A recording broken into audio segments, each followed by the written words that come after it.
Quand on est une personne généreuse et qu'on est quelqu'un qui est rempli de compassion pour les autres, c'est sûr qu'on est toujours prête à s'offrir et à donner nos talents pour répondre aux besoins qui nous entourent. Pourtant, avant d'entreprendre quoi que ce soit, il faudrait toujours en parler avec Dieu.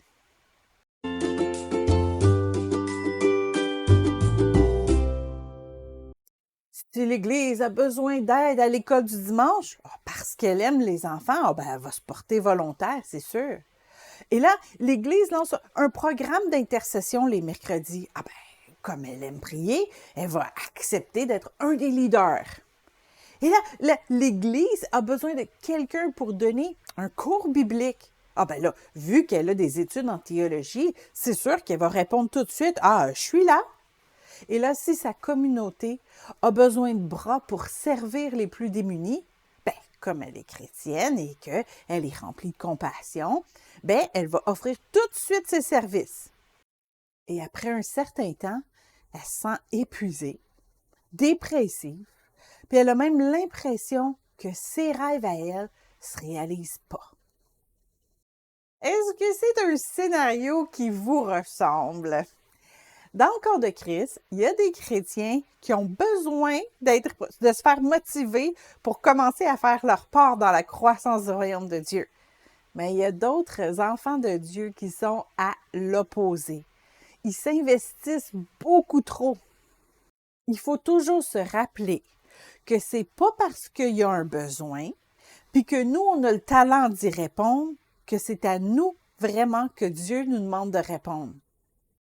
Même si nos bonnes actions, même si les œuvres qu'on veut faire, on veut les faire pour Dieu, il faut d'abord toujours passer par lui pour avoir son approbation.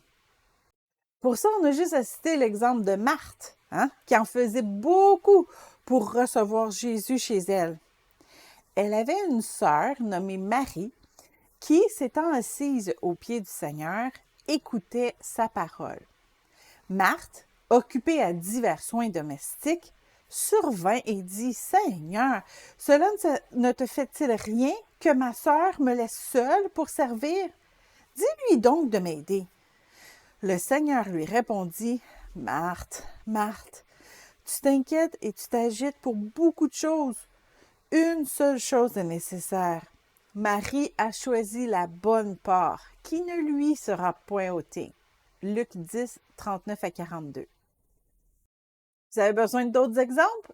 Il y a aussi l'exemple de Moïse, qui a tué un Égyptien pour défendre son frère hébreu.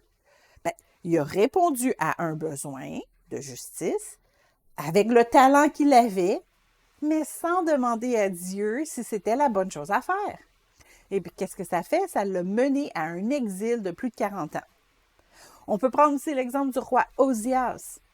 Il aimait Dieu et il était aimé de Dieu. Mais à la fin de sa vie, le roi a voulu faire le service dans le temple.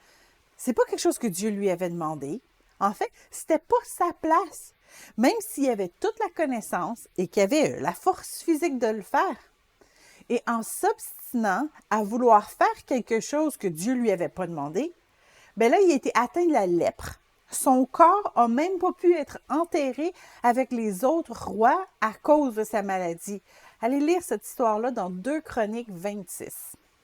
Quand on s'engage dans un service, on peut avoir l'impression que ce qu'on fait, on fait ça pour faire plaisir à Dieu.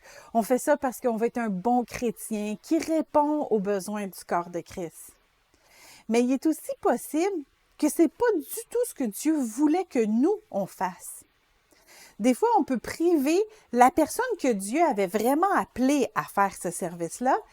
On va la priver de recevoir sa bénédiction parce qu'on prend sa place. Parfois, on répond à un besoin de quelqu'un et en faisant ça, on empêche même le plan de Dieu de s'accomplir dans la vie de cette personne. Peut-être que Dieu voulait que cette personne vive un manque pendant un temps pour qu'elle puisse apprendre à dépendre de lui. Et là, parce que nous, non, on va avoir répondu aux besoins tout de suite, ça va avoir privé cette personne-là d'une leçon précieuse. Si un projet avance pas, peut-être que c'est Dieu qui veut pas que ça avance. Si on met tous nos efforts à faire avancer un projet, ben, on n'aura plus le temps après pour avancer les projets que Dieu voulait vraiment qu'on travaille dessus. Répondre à des besoins sans que Dieu nous le demande, ça va nous épuiser. Dieu nous donne la force à chaque jour pour accomplir sa volonté, mais pas la force pour accomplir sa volonté, notre volonté, puis la volonté des autres. Même quand un service a l'air légitime et que même quand on fait quelque chose au nom du Seigneur, si ce n'est pas quelque chose que Dieu nous avait demandé de faire, bien, ça va nous épuiser, puis ça va nous enlever le temps de travailler sur l'appel véritable que Dieu avait mis sur notre vie.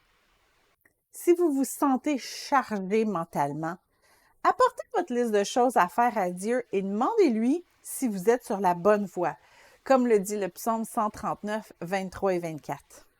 Peut-être que Dieu va vous répondre « Je t'ai jamais demandé de tout faire ça. » Alors demandez-lui ce qu'il veut vraiment que vous fassiez aujourd'hui et dans les prochains mois.